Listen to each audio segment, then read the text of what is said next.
ക്രിസ്തുവിനെ അറിയിക്കുന്നവർക്കുണ്ടാകേണ്ട ഏറ്റവും പ്രധാനപ്പെട്ട യോഗ്യതകളിൽ ഒന്നാകുന്നു താഴ്മ എന്നുള്ളത്.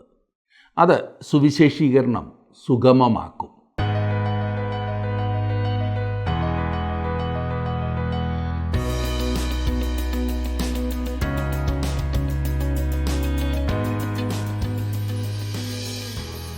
ഏതൊരു വ്യക്തിയെയും നേടുവാൻ അത്യാവശ്യമായിട്ടുള്ളതാണ് താഴ്മ. വിശുദ്ധ പൗലോസിൻ്റെ സുവിശേഷീകരണത്തിൻ്റെ വിജയം ഒരു വിധത്തിൽ അവൻ്റെ താഴ്മയായിരുന്നു എന്ന് ഞാൻ പറയട്ടെ. റോമയിലെ സഭയ്ക്ക് വളരെ ശക്തമായ ഭാഷയിൽ അവൻ ലേഖനം എഴുതിയെങ്കിലും അവൻ പിന്നീട് അവരോട് പറയുന്നത് താൻ അങ്ങനെ എഴുതിയത് ഈ പറഞ്ഞ സത്യങ്ങൾ അത്ര ഗൗരവം ഉള്ളതായിരുന്നു എന്നതിനാൽ അത്രേ. അല്ലാതെ അവരെ ഭയപ്പെടുത്തുവാനായിരുന്നില്ല, അവരുടെ മേൽ അധികാരം കളിക്കുവാനല്ലായിരുന്നു. താഴ്മയുള്ള ഒരു സുവിശേഷകൻ്റെ ഒന്നാമത്തെ ലക്ഷണം താൻ ചെയ്യുന്നതെല്ലാം ശുദ്ധ മനസാക്ഷിയിൽ നിന്നുമായിരിക്കും എന്നത്രേ. അല്ലാതെ തനിക്കെന്തെങ്കിലും വ്യക്തിപരമായ ലാഭമുണ്ടാകണം എന്ന ചിന്തയോടുകൂടി ആയിരിക്കുകയില്ല. പ്രത്യക്ഷമായോ പരോക്ഷമായോ എന്തെങ്കിലും ലാഭം തനിക്കുണ്ടാകണമെന്ന് ചിന്തിച്ചുകൊണ്ട് സുവിശേഷീകരണം ചെയ്യുന്നവർ ദൈവഹിതത്തിനു വെളിയിലാണ് എന്ന് പൗലോസിൻ്റെ ജീവിതത്തിൽ നിന്നും നമുക്ക് പഠിക്കുവാൻ സാധിക്കുന്നു. താഴ്മയുള്ളൊരു സുവിശേഷകൻ്റെ രണ്ടാമത്തെ ലക്ഷണം മത്സരബുദ്ധി ഉണ്ടായിരിക്കുകയില്ല എന്നതത്രേ. ഇന്ന് സഭാസ്ഥാപനത്തിൽ ഏർപ്പെട്ടിരിക്കുന്ന പ്രിയപ്പെട്ടവർ എത്ര മത്സരബുദ്ധിയോടെയാകുന്നു അത് ചെയ്യുന്നത്. ഒരു സഭയുടെ തൊട്ടടുത്ത് മറ്റൊരു സഭ സ്ഥാപിക്കുന്നു. അത് ഒരേ ഉപദേശം പഠിപ്പിക്കുന്ന സഭകളാണ്. ഇങ്ങനെ സ്ഥാപിക്കപ്പെടുന്ന സഭകളിൽ വരുന്ന ആളുകൾ വാസ്തവത്തിൽ ആത്മീയ വർധന പ്രാപിക്കുന്നുണ്ടോ എന്നുപോലും അവർ ചിന്തിക്കാറില്ല. ഒരു സഭയിൽ നിന്നും ആളുകളെ തട്ടിക്കൊണ്ടുപോകുന്നു. ഇത് സുവിശേഷ വേല അല്ല എന്ന കാര്യം പ്രത്യേകം നാം ഓർത്തിരിക്കണം. ഇങ്ങനെ ചെയ്യുന്നത് കൊണ്ട് എന്തുമാത്രം പണം നഷ്ടമാകുന്നു, എന്തുമാത്രം സമയം നഷ്ടമാകുന്നു എന്നോർക്കണം. വിശുദ്ധ പൗലോസ് പറയുന്നു, ഞാൻ മറ്റൊരുവൻ്റെ അടിസ്ഥാനത്തിന്മേൽ പണിയാതിരിക്കേണ്ടതിന് ക്രിസ്തുവിൻ്റെ നാമം അറിഞ്ഞിട്ടുള്ള ഇടത്തിലല്ല സുവിശേഷം അറിയിപ്പാൻ അഭിമാനിക്കുന്നത് എന്നത്രേ. അതെ, എത്ര താല്പര്യത്തോടാണ് പൗലോസ് തൻ്റെ വേല നിർവഹിച്ചത്. എത്ര നിസ്വാർത്ഥമായിട്ടാണ് അവൻ തൻ്റെ വേല നിർവഹിച്ചത്. അതുകൊണ്ട് അതിൻ്റെ ഫലം നൂറ്റാണ്ടുകൾക്കപ്പുറവും നാം കണ്ടുകൊണ്ടിരിക്കുകയാണ്. റോമാലേഖനം 15-ാം അധ്യായത്തിൻ്റെ 14 മുതലുള്ള വാക്യങ്ങൾ നാം ഇന്ന് ചിന്തിക്കുവാൻ പോകുകയാണ്. ഭാഗം എടുത്താട്ടെ. റോമാലേഖനം 15-ാം അധ്യായം.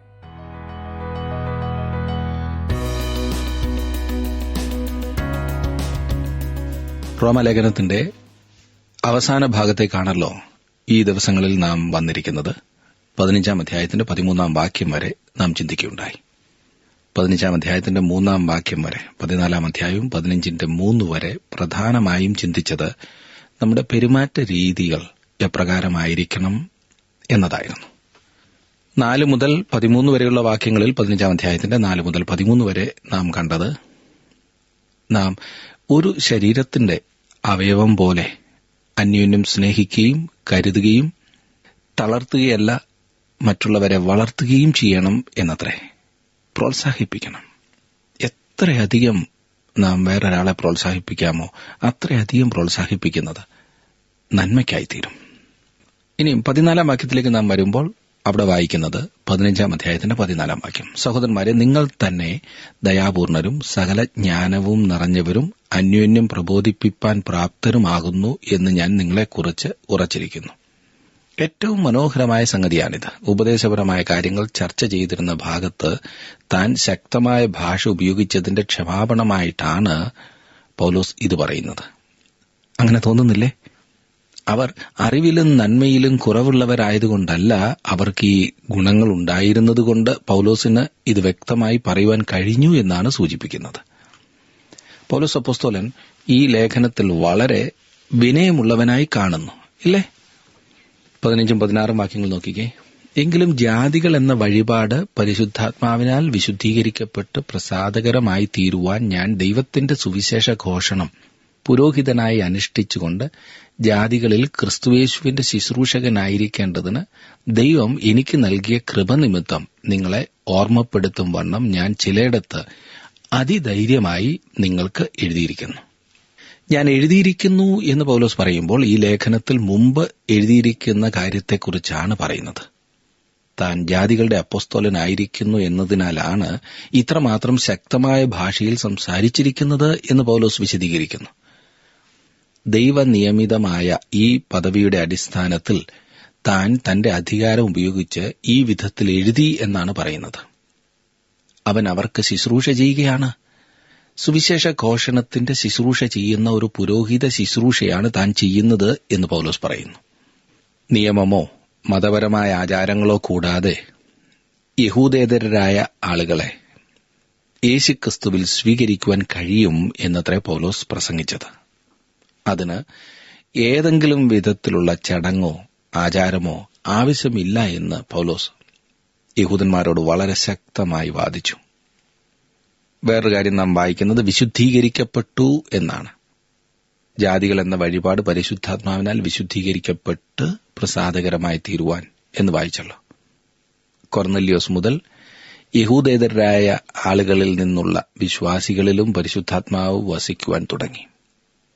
യഹൂദനിലും ജാതിയിലും പരിശുദ്ധാത്മാവിന്റെ വിശുദ്ധീകരണ പ്രവർത്തനം വീണ്ടും ജനനത്തിന്റെ സമയത്ത് തന്നെ, അതായത് വിശ്വാസിയിൽ ദൈവത്തിന്റെ പരിശുദ്ധാത്മാവ് അധിവസിക്കുവാൻ തുടങ്ങുന്നതോടെ ആരംഭിക്കുന്നു. പൗലോസ് അവർക്ക് സുവിശേഷം നൽകി. എന്നാൽ അവർ വിശ്വസിച്ചപ്പോൾ ദൈവം അവർക്ക് പരിശുദ്ധാത്മാവിനെ നൽകി. പ്രത്യേകമായും പൗലോസ് ജാതികളുടെ അപ്പോസ്തലനായിരുന്നു എന്ന കാര്യം നാം ഓർത്തിരിക്കേണ്ടതത്രേ. പൗലോസ് ഒരു മഹാപുരോഹിതനെ പോലെ ജാതികളെ ദൈവത്തിന് അർപ്പിക്കുകയാണ് ചെയ്തത്. ഇതിൽ ഉൾക്കൊണ്ടിരിക്കുന്ന അർത്ഥം പൂർണ്ണമായി ഇന്ന് നമുക്ക് മനസ്സിലാക്കുവാൻ കഴിയുകയില്ല. എങ്കിലും ഇന്ന് ജാതികളായ നാം ഇതിൽ ഉൾക്കൊള്ളുന്ന എല്ലാ അനുഗ്രഹങ്ങളും അനുഭവിക്കുകയാണ് ചെയ്യുന്നത്. പൗലോസിനെ ഓർത്ത് നാം ദൈവത്തെ എത്ര മഹത്വപ്പെടുത്തിയാലും മതിയാകയില്ല. 17-ാം വാക്യം, ക്രിസ്തു യേശുവിൽ എനിക്ക് ദൈവസംബന്ധമായി പ്രശംസയുണ്ട്. പൗലോസ് അപ്പോസ്തലൻ റോമയിലുള്ളവർക്ക് വളരെ ശക്തമായിട്ടാണ് എഴുതിയത്. പൗലോസിന്റെ ഉപദേശങ്ങൾ തങ്ങൾക്ക് ആവശ്യമില്ലെന്ന് അവർ ചിന്തിച്ചിരുന്നു എന്ന് ഒരുപക്ഷെ പൗലോസ് മനസ്സിലാക്കിയിരിക്കണം. എന്നിരുന്നാലും ഉത്തമ വിശ്വാസത്തോടുകൂടിയാണ് പൗലോസ് അപ്പോസ്തലൻ അവർക്ക് എഴുതിയത്. സ്വന്തമായ ചിന്താഗതികളോ അഭിപ്രായങ്ങളോ ഇതിലില്ല. പൗലോസ് യേശുക്രിസ്തുവിന്റെ ഒരു സേവകനാണ്. അവന്റെ ഇഷ്ടം നിവർത്തിക്കുകയാണ് ഇവിടെ ചെയ്തിരിക്കുന്നത്. അത് മനസ്സിലാക്കിയിരിക്കേണ്ട പ്രധാനപ്പെട്ട സംഗതിയാണ്. ക്രിസ്തുവിന്റെ ശുശ്രൂഷകനായിരിക്കുന്ന ഒരാൾക്ക് ഒരിക്കലും ഉണ്ടായിരിക്കരുതാത്ത ഒരു കാര്യമുണ്ട്. അത് അഹങ്കാരമത്രേ. ഒരിക്കലും നിഗളം പാടില്ല. അഹങ്കാരികളോട് ദൈവം എതിർത്ത് നിൽക്കുന്നു. നാം യേശുക്രിസ്തുവിനെ ശുശ്രൂഷിക്കുക മാത്രമാണ് ചെയ്യുന്നതെന്നും അവനാണ് സകലത്തെയും ഭരിക്കുന്നവൻ എന്നുമുള്ള ബോധം എല്ലായ്പ്പോഴും ഉണ്ടായിരിക്കേണ്ടതത്രേ. 18-19 വാക്യങ്ങൾ, ക്രിസ്തു ഞാൻ മുഖാന്തരം ജാതികളുടെ അനുസരണത്തിനായിട്ട് വചനത്താലും പ്രവൃത്തിയാലും അടയാളങ്ങളുടെയും അത്ഭുതങ്ങളുടെയും ശക്തി കൊണ്ടും പരിശുദ്ധാത്മാവിന്റെ ശക്തി കൊണ്ടും പ്രവർത്തിച്ചത് അല്ലാതെ മറ്റൊന്നും മിണ്ടുവാൻ ഞാൻ തുനിയുകയില്ല. അങ്ങനെ ഞാൻ യെരൂശലേം മുതൽ ഇല്ലൂരിയ ദേശത്തോളം ചുറ്റി സഞ്ചരിച്ച് ക്രിസ്തുവിന്റെ സുവിശേഷ ഘോഷണം പൂരിപ്പിച്ചിരിക്കുന്നു. ഇവിടെ ഏറ്റവും പ്രാധാന്യം അർഹിക്കുന്ന സംഗതി അത്രേ പൗലോസ് പറയുന്നത്. മറ്റുള്ളവർ ചെയ്ത ദൈവിക പ്രവർത്തനത്തിന്, പ്രത്യേകിച്ച് ജാതികളുടെ ഇടയിലെ പ്രവർത്തനത്തിന് ഞാൻ യാതൊരു മാനവും കാക്ഷിക്കുന്നില്ല എന്നത്രേ പൗലോസ് പറയുന്നത്. പെന്തക്കോസ്ത് നാളിൽ നടന്ന പ്രവർത്തനത്തിന് പൗലോസിന് യാതൊരു മാനത്തിനും അർഹതയില്ല. അന്ന് ആരംഭിച്ച പ്രവർത്തനമാണ് ജാതികളുടെ ഇടയിൽ സുവിശേഷം കടന്നു ചെല്ലുന്നതിന് ഇടയാക്കിയത്. ജാതികളുടെ ഇടയിൽ സുവിശേഷം ആദ്യമായി കടന്നു ചെല്ലുവാൻ ഇടയാക്കിയത് പൗലോസിന്റെ പ്രവർത്തന ഫലമായിട്ടല്ല എന്നതത്രേ വാസ്തവം. ഓർക്കുന്നുണ്ടല്ലോ അത്. അപ്പോസ്തല പ്രവൃത്തികളുടെ പുസ്തകം 10-ാം അധ്യായത്തിൽ കൊർന്നല്യോസിന്റെ ഭവനത്തിൽ സുവിശേഷം കൊടുത്തത് ശിമോൻ പത്രോസായിരുന്നു. തന്നിൽ കൂടി ദൈവം നയിപ്പിച്ചതിനെക്കുറിച്ച് മാത്രമാണ് പൗലോസ് അപ്പോസ്തലൻ ഇവിടെ സംസാരിക്കുന്നത്. ജാതികളുടെ അപ്പോസ്തലൻ എന്ന നിലയിൽ പൗലോസിന് പ്രത്യേകമായ ഒരു ശുശ്രൂഷയുണ്ടായിരുന്നു. ഇനിയും അടയാളങ്ങളാലും അത്ഭുതങ്ങളാലും എന്നവൻ പറയുന്നു. ആദിമസഭയിലെ ശുശ്രൂഷകരുടെയും അപ്പോസ്തലന്മാരുടെയും പ്രത്യേകതകൾ ഇവയായിരുന്നു. അവരെ ദൈവത്തിന്റെ ദാസന്മാർ എന്ന് അവർ പറയുന്നത് ദൈവവചനമെന്ന് മറ്റുള്ളവർ മനസ്സിലാക്കിയത് അടയാളങ്ങളാലും അത്ഭുതങ്ങളാലും ആയിരുന്നു. പുതിയ നിയമവചനം എഴുതപ്പെടുന്നതിനു മുൻപ് സഭ ശരിയായ അടിസ്ഥാനത്തിന്മേൽ ഉറപ്പിക്കപ്പെടേണ്ടതിനാണ് ഇവ നൽകിയിരുന്നത്. എഫെസ്യ ലേഖനം 2-ാം അധ്യായത്തിന്റെ 20-ാം വാക്യത്തിൽ പൗലോസ് അപ്പോസ്തലൻ പറയുന്നു, ക്രിസ്തുയേശു തന്നെ മൂലക്കല്ലായിരിക്കെ നിങ്ങളെ അപ്പോസ്തലന്മാരും പ്രവാചകന്മാരും എന്ന അടിസ്ഥാനത്തിന്മേൽ പണിതിരിക്കുന്നു. അപ്പോസ്തലന്മാരാണ് അടിസ്ഥാനം എന്ന് പറയുകയല്ല പൗലോസിന്റെ ഉദ്ദേശം. ക്രിസ്തുവല്ലാതെ വേറെ യാതൊരു അടിസ്ഥാനവും ഇല്ല എന്നുള്ളത് 1 കൊരിന്ത്യർ 3:11 നാം കാണുന്നു. യേശുക്രിസ്തു എന്ന ഇട്ടിരിക്കുന്ന അടിസ്ഥാനമല്ലാതെ മറ്റൊന്നിടുവാൻ ആർക്കും കഴിയുകയില്ല. എന്നാൽ അപ്പോസ്തലന്മാരാണ് യേശുക്രിസ്തു എന്ന അടിസ്ഥാനം ഇട്ടിരിക്കുന്നത് എന്നത്രേ പൗലോസ് ഇവിടെ പറയുന്നത്. ആ അടിസ്ഥാനത്തിന്മേലാണ് സഭ പണിയപ്പെട്ടിരിക്കുന്നത്. തന്നിൽ കൂടെ സുവിശേഷം ഇല്ലൂര്യ ദേശത്തോളം വ്യാപിച്ചിരിക്കുന്നു എന്നത്രേ പൗലോസ് പറയുന്നത്. ഇറ്റലിക്കടുത്തുള്ള റോമൻ സാമ്രാജ്യത്തിലെ ഒരു പ്രവിശ്യ ആയിരുന്നു ഇല്ലൂര്യ. ഈ കാലത്തിനിടയിൽ പൗലോസ് അപ്പോസ്തലൻ യെരൂശലേം മുതൽ റോമിന് അടുത്ത പ്രവിശ്യ വരെ സുവിശേഷം പ്രസംഗിച്ചു എന്ന കാര്യം ശ്രദ്ധിക്കുക. എന്തൊരു തീഷ്ണതയില്ലേ! എന്തുമാത്രം കഷ്ടപ്പെട്ടിട്ടായിരിക്കും യാത്ര ചെയ്തത്. അതുതന്നെ കൊരിന്ത്യ ലേഖനത്തിൽ അവൻ പറയുന്നുണ്ടല്ലോ. അവന്റെ ജീവിതത്തിന്റെ ഉദ്ദേശം അതായിരുന്നു, ലക്ഷ്യം അതായിരുന്നു. അവൻ റോമിൽ എത്തിയിട്ടില്ല.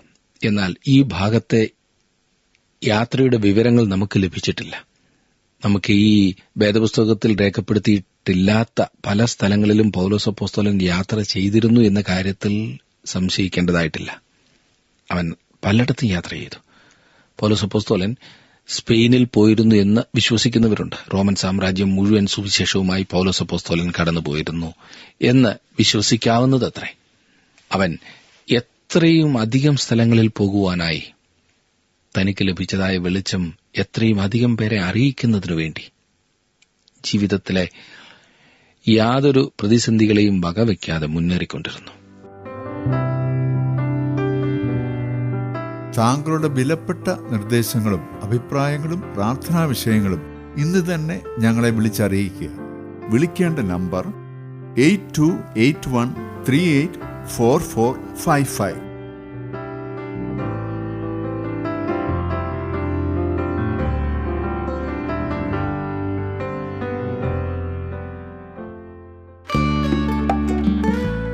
ഇന്നത്തെ പ്രോഗ്രാം താങ്കൾക്ക് ഇഷ്ടപ്പെട്ടുവോ? എങ്കിൽ ഉടൻ തന്നെ ഞങ്ങൾക്കൊരു മിസ് കോൾ തരിക. അടുത്ത വിജയി ഒരുപക്ഷെ താങ്കളായിരിക്കാം.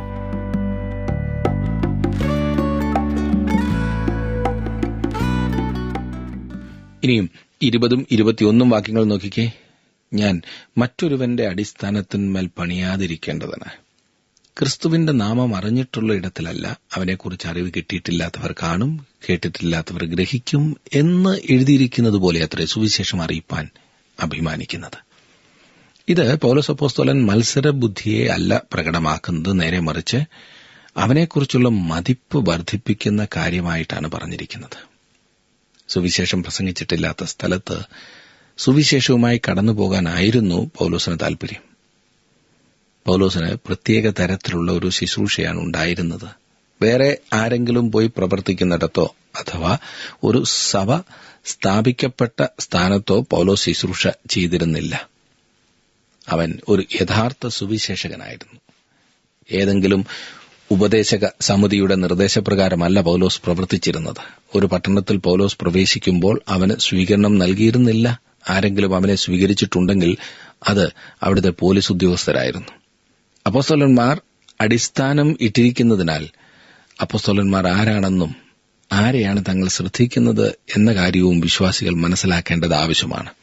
അപ്പോസ്തലന്മാർക്കുണ്ടായിരിക്കേണ്ട സവിശേഷതകൾ പൗലോസിനുണ്ടായിരുന്നു. പൗലോസിനെയും ബർന്നബാസിനെയും കുറിച്ച് ഇപ്രകാരം പറഞ്ഞിരിക്കുന്നു: എന്നാൽ അവർ വളരെ കാലം അവിടെ പാർത്തും കർത്താവിൽ ആശ്രയിച്ച് പ്രാഗൽഭ്യത്തോടെ പ്രസംഗിച്ചും കൊണ്ടിരുന്നു. അവൻ തന്റെ കൃപയുടെ വചനത്തിന് സാക്ഷി നിന്നു. അവരുടെ കൈയാൽ അടയാളങ്ങളും അത്ഭുതങ്ങളും ഉണ്ടാകുവാൻ വരം നൽകിയെന്ന് 14-ാം അധ്യായത്തിന്റെ 3-ാം വാക്യത്തിൽ. അപ്പോസ്തലപ്രവൃത്തികൾ 14:3.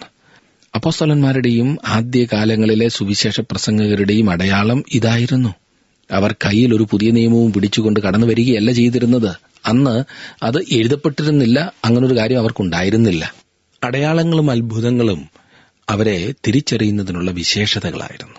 എന്നാൽ അടയാളങ്ങളും അത്ഭുതങ്ങളും അവരെ തിരിച്ചറിയുന്നതിനുള്ള വിശേഷതകൾ അല്ലാതായ ഒരു ദിവസം വന്നു ചേർന്നു.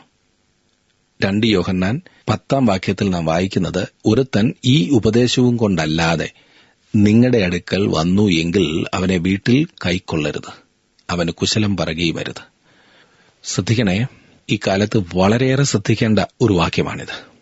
ഈ ദൈവവചനവും കൊണ്ടല്ലാതെ എന്നതുകൊണ്ട് ഒരു പുസ്തകം, ഒരു ബൈബിൾ കയ്യിൽ പിടിച്ചുകൊണ്ട് വരുന്ന ആളിനെ കുറിച്ചല്ല ഇവിടെ ഉദ്ദേശിക്കുന്നത്. പിന്നെയോ അന്നും ഒരു ദൈവമനുഷ്യനെ തിരിച്ചറിയുന്നതിനുള്ള അടയാളം ശരിയായ ഉപദേശമായിരുന്നു, ശരിയായ ഉപദേശം.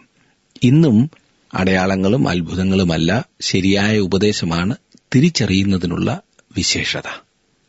ഇത് പ്രത്യേകം ശ്രദ്ധിക്കണം. ഇക്കാലത്ത് തെറ്റായ ഉപദേശവും പഠിപ്പിക്കലും കൊണ്ട് അനേകർ തെറ്റിദ്ധരിക്കുകയും അങ്ങനെ നയിക്കപ്പെടുകയും ചെയ്യുന്നുണ്ട്. ഇന്ന് പരിശുദ്ധാത്മാവിന്റെ പ്രവർത്തനം നടക്കുന്നു എങ്കിലും പിശാചിന്റെ പ്രവർത്തനവും വളരെ ശക്തമായി നടക്കുന്നു. പിശാച് വളരെയധികം പ്രവർത്തന നിരതനാണ്. തെറ്റായ ഉപദേശത്താൽ അനേകം ആളുകൾ നയിക്കപ്പെടുന്നു. ദൈവരാജ്യം ഭക്ഷണവും പാനീയവുമല്ല എന്ന കാര്യം പൗലോസ് വ്യക്തമാക്കിയിരിക്കുന്നു. ദൈവരാജ്യം അടയാളങ്ങളും അത്ഭുതങ്ങളുമല്ല, ഈ ബാഹ്യമായ എന്തെങ്കിലുമല്ല ദൈവരാജ്യം. ദൈവരാജ്യം നീതിയാണ്. സുവിശേഷം നേരത്തെ കടന്നു ചെന്നിട്ടുള്ളിടത്തേക്ക് പൗലോസ് പിന്നീട് ശുശ്രൂഷയ്ക്കായി പോയിരുന്നില്ല. പൗലോസ് ഒരു ശരിയായ സുവിശേഷ പ്രവർത്തകനായിരുന്നു. നോക്കണേ, അവൻ പുതിയ പുതിയ സ്ഥലങ്ങളിലേക്ക് പോയി. അവന്റെ ഹൃദയത്തിന്റെ വാഞ്ച എത്രയും അധികം ആളുകളെ ഈ ദൈവവുമായി ബന്ധപ്പെടുത്തുക എന്നുള്ളതായിരുന്നു. അതിന് തന്റെ കയ്യിൽ ലഭിച്ചിരുന്നത് ഈ സത്യ സുവിശേഷമായിരുന്നു. എന്നെ ശ്രദ്ധിക്കുന്ന പ്രിയ സഹോദര, പ്രിയ സഹോദരി, ഓരോ മനുഷ്യനെക്കുറിച്ചും ദൈവം ആഗ്രഹിക്കുന്നത് ഒന്നാമതായി നാം ദൈവവുമായി ബന്ധപ്പെടണം എന്നുള്ളതാണ്. ദൈവത്തെ അറിയുക. അങ്ങനെ ദൈവത്തെ ജീവിതത്തിൽ അനുഭവിച്ചറിഞ്ഞ ആളുകൾ, ദൈവത്തെ അറിയുവാനുള്ള ഒരേ ഒരു മാർഗം കർത്താവായ യേശുക്രിസ്തുവിനെ സ്വീകരിക്കുക എന്നുള്ളതാണ്. കർത്താവ് തന്നെ പറഞ്ഞിട്ടുണ്ടല്ലോ, എന്നെ കണ്ടവൻ പിതാവിനെ കണ്ടിരിക്കുന്നു, ഞാൻ മുഖാന്തരമല്ലാതെ ആരും പിതാവിന്റെ അടുക്കൽ എത്തുന്നില്ല എന്ന്. അപ്പോൾ കർത്താവായ യേശുക്രിസ്തുവിനെ ജീവിതത്തിൽ സ്വീകരിച്ചിട്ടുള്ള ഒരാൾക്ക് മാത്രമേ ദൈവത്തെ അറിയുവാൻ സാധിക്കൂ. അത് അല്പം അറിഞ്ഞാൽ പോരാ, എത്രയും അധികം അറിയാമോ അത്രയും അധികം നമ്മുടെ ജീവിതം ക്രമീകരിക്കപ്പെടും, നാം അനുഗ്രഹിക്കപ്പെടും. അങ്ങനെ ദൈവത്തെ അറിയുക എന്നുള്ളതാണ് ഒന്നാമത്തെ കാര്യം. അങ്ങനെ അറിഞ്ഞ ഒരാൾക്കുള്ള രണ്ടാമത്തെ ഉത്തരവാദിത്വം മറ്റുള്ളവരെ ഈ ദൈവത്തെക്കുറിച്ച് അറിയിക്കുക എന്നുള്ളതാണ്. നാം അറിഞ്ഞ സത്യത്തിലേക്ക്, ആ സന്തോഷത്തിലേക്ക് മറ്റുള്ളവരെ നയിക്കുക. മതം മാറ്റുകയല്ല, പിന്നെയോ മനുഷ്യന്റെ മനസ്സിന് രൂപാന്തരം വരുത്തുവാൻ കഴിവുള്ള ദൈവത്തെ കാണിച്ചു കൊടുക്കുക. മനുഷ്യന്റെ സ്ഥിതിക്ക് മാറ്റം വരുത്തുവാൻ കഴിവുള്ള കർത്താവായ യേശുക്രിസ്തുവിനെ പരിചയപ്പെടുത്തി കൊടുക്കുക. അതാണ് നമ്മുടെ ഓരോരുത്തരുടെയും ജീവിതത്തിൽ ദൈവം നമ്മെക്കുറിച്ച് ആഗ്രഹിക്കുന്നതായ ഉദ്ദേശം, ലക്ഷ്യം. പൗലോസ് നേരത്തെ ചെന്നിട്ടുള്ളിടത്തേക്ക്, അല്ലെങ്കിൽ മറ്റുള്ളവർ നേരത്തെ പോയി പ്രവർത്തിച്ചിട്ടുള്ളിടത്തേക്ക് പൗലോസ് പോവുകയല്ല, പിന്നെ വേറെ സ്ഥലത്ത് പോയി അവൻ പ്രവർത്തിക്കുകയാണ്. വല്ലവന്റെയും പ്രവർത്തന സ്ഥലത്ത് അടിസ്ഥാനത്തിന്മേൽ പണിയുവാനല്ല അവൻ പരിശ്രമിച്ചിരുന്നത്. എങ്കിൽ റോമിലെ സഭയുടെ സ്ഥാപകൻ ആരായിരുന്നു എന്ന ചോദ്യം വരാം. തന്റെ മുഖവുരയിലും ഇവിടെയും പൗലോസ് വ്യക്തമാക്കുന്നത് അവൻ തന്നെയാണ് റോമയിലെ സഭയുടെ സ്ഥാപകൻ എന്നാണ്. 16-ാം അധ്യായത്തിൽ പൗലോസിന് പരിചയമുള്ള റോമിലെ ഏതാനും ആളുകളെക്കുറിച്ച് നാം കാണുന്നത് അത്രേ. പൗലോസ് അവരെ ക്രിസ്തുവിലേക്ക് നയിച്ചു എന്ന് നമുക്ക് മനസ്സിലാക്കുവാൻ കഴിയും. റോമ സാമ്രാജ്യത്തിന്റെ മറ്റ് പല ഭാഗങ്ങളിൽ വെച്ച് അവരെ പൗലോസ് കണ്ടുമുട്ടുകയും കർത്താവിന് വേണ്ടി നേടുകയും ചെയ്തു. അവർ പിന്നീട് റോമിൽ വന്നു ചേർന്നതാണ്. അവിടെ അവർ കർത്താവായ യേശുക്രിസ്തുവിന്റെ നാമത്തിൽ കൂടി വന്നു. പൗലോസ് ആളത്വപരമായി റോമിൽ പോയിട്ടില്ല. എങ്കിലും അവിടുത്തെ സഭ സ്ഥാപിക്കുവാനിടയായത് പൗലോസിന്റെ പ്രവർത്തന ഫലമായിട്ടാകുന്നു എന്നാണ് ഞാൻ വിശ്വസിക്കുന്നതും ഇനിയും പറയുന്ന ഈ വാക്യത്തിന്റെ അടിസ്ഥാനത്തിൽ നമുക്ക് മനസ്സിലാക്കുവാൻ കഴിയുന്നതും. യെശയ്യാ 52:15 നാം വായിക്കുന്ന ഒരു വാക്യം, അവനെക്കുറിച്ച് അറിവ് കിട്ടിയിട്ടില്ലാത്തവർ കാണും, കേട്ടിട്ടില്ലാത്തവർ ഗ്രഹിക്കും എന്നുള്ള ആ വാക്യത്തിന്റെ ഉദ്ധരണിയാണ് ഇവിടെ റോമാലേഖനം 15:21 നാം വായിക്കുന്നത്. ഒരു സുവിശേഷകൻ എന്ന നിലയിൽ പൗലോസിന്റെ മുദ്രാവാക്യം ഇതായിരുന്നിരിക്കണം: ആത്മീയമായി അന്ധതയിലിരിക്കുന്നവരുടെ അടുത്തേക്ക് പോയി അവരോട് സുവിശേഷം പ്രസംഗിക്കുന്നതിൽ പൗലോസിന് വളരെ ഉത്സാഹമായിരുന്നു. ഇന്ന് ജനത്തിന് ക്രിസ്തുവിനെ ചൂണ്ടിക്കാണിക്കുവാനും അവരെ ക്രിസ്തുവിലേക്ക് തിരിക്കുവാനും ഇത്രമാത്രം ഉത്സാഹമോ തീഷ്ണതയോ നമുക്കുണ്ടോ? ആരെയും കുറ്റപ്പെടുത്തിയിട്ട് കാര്യമില്ല. നൂറ്റാണ്ടുകൾ പലത് കഴിഞ്ഞ് ഇന്നും യേശുവിന്റെ നാമം അറിഞ്ഞിട്ടില്ലാത്ത എത്രയെത്ര ഗ്രാമങ്ങൾ, എത്ര ലക്ഷം ആളുകൾ. എന്തെല്ലാം മാധ്യമങ്ങൾ ഉപയോഗിക്കുന്നു, എന്നാൽ ഇന്നും തങ്ങൾക്ക് മനസ്സിലാകുന്ന ഭാഷയിൽ ഇതുവരെയും യേശുവിനെക്കുറിച്ച് കേൾക്കുവാനോ മനസ്സിലാക്കുവാനോ കഴിഞ്ഞിട്ടില്ലാത്ത എത്രയെത്ര ആളുകൾ. ഇവർക്കൊക്കെ ആവശ്യം ദൈവവുമായിട്ടുള്ള ബന്ധമാണ്. ഏത് വിധേനയും മറ്റുള്ളവർക്ക് യേശുവിനെ കാണിച്ചു കൊടുക്കുന്നതാണ് നമ്മുടെ ഉത്തരവാദിത്വം. താഴ്മയോടെ നമുക്കത് നിർവഹിക്കാം. അതിനായി ദൈവകരങ്ങളിലേക്ക് നമ്മെ തന്നെ സമർപ്പിക്കാം. ഇന്ന് നിങ്ങൾ ശ്രദ്ധിച്ചുകൊണ്ടിരുന്ന ഈ പഠനം നിങ്ങൾക്ക് പ്രയോജനകരമായിരുന്നു എന്ന് വിശ്വസിക്കുന്നു. അതെ, താഴ്മ ജീവിതത്തിലുണ്ടാകുവാൻ ദൈവത്തോട് പ്രാർത്ഥിച്ചാട്ടെ. നമുക്ക് പ്രാർത്ഥിക്കാം. കർത്താവെ, അവിടുന്ന് ഞങ്ങൾക്ക് തരുന്ന നല്ല പാഠങ്ങൾക്കായി സ്തോത്രം. ഞങ്ങൾ കേട്ട് മറന്നു പോകുവാനല്ല, പിന്നെയോ കേട്ട് അനുസരിപ്പാൻ അവിടെ ഞങ്ങളെ സഹായിക്കണമേ. കർത്താവെ, പലപ്പോഴും മത്സരബുദ്ധിയോടും താഴ്മയില്ലാതെയും ഞങ്ങൾ നിൻ്റെ ശുശ്രൂഷ ചെയ്യുവാൻ ശ്രമിച്ചിട്ടുണ്ട്. അത് ജീവിതത്തിൽ വേണ്ടത്ര ഫലം കാണുവാനായിട്ട് സാധിച്ചിട്ടില്ല. എന്നാൽ ഇന്ന് ഞങ്ങൾ കേട്ട വചനത്തിൻ്റെ വെളിച്ചത്തിൽ നിൻ്റെ വചനം അറിയിക്കുന്ന ഞങ്ങൾ ഓരോരുത്തരും ദൈവകൃപയിൽ താഴ്മയോടുകൂടെ ആയിരിക്കാനിടയാക്കണമെന്ന് പ്രാർത്ഥിക്കുന്നു. ഈ വചനം ഇന്ന് ശ്രദ്ധിച്ച് എല്ലാവർക്കും വേണ്ടി പ്രാർത്ഥിക്കുന്നു. കുടുംബങ്ങളായി, വ്യക്തികളായി നീ അനുഗ്രഹിക്കണമേ. ഫലകരമായിട്ടുള്ള സമയത്തെ തന്നാട്ട് താഴ്മയോടെ ജീവിപ്പാനായിട്ട് ഞങ്ങളെ ശക്തീകരിച്ചാട്ടെ. ക്രിസ്തു യേശുവിൻ്റെ നാമത്തിൽ അപേക്ഷിക്കുന്നു, കേൾക്കുമാറാകണമേ. ആമേൻ. ദൈവം നിങ്ങളെ അനുഗ്രഹിക്കട്ടെ. നമുക്ക് മറ്റൊരു വിഷയവുമായി അടുത്ത ക്ലാസ്സിൽ കാണാം.